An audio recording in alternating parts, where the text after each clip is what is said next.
Chattanooga is a great place. It's a really strong outdoor community. Also, faith is really important to the people here.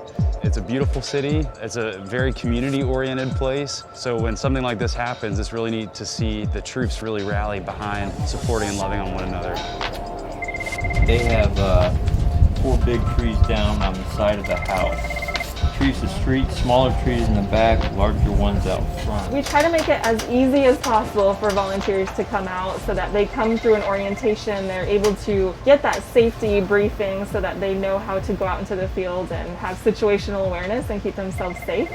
And then we get them out with an experienced team leader.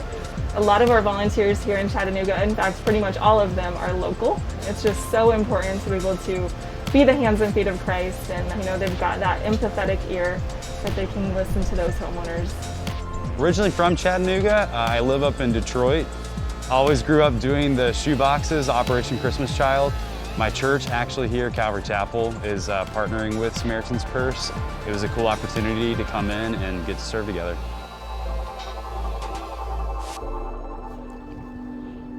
Easter Sunday, there was a big tornado that came on through. It was a F3, 145-mile-an-hour winds, and that's why the devastation's been so bad, because it hit so many homes and really left nothing in its wake. So, yeah, it's been a pretty tough experience. I guess I've never really seen up close and personal what a tornado can do.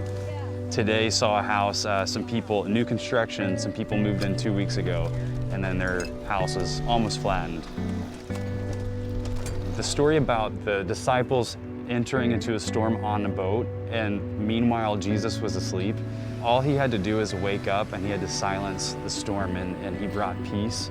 And so I think when we come and we serve, we are bringing the peace of Christ with us to every work site, and we're also bringing the peace to every homeowner. But Jesus came to calm the storms for the disciples thousands of years ago, but literally he comes and he brings peace to the storms that we may be walking through right now.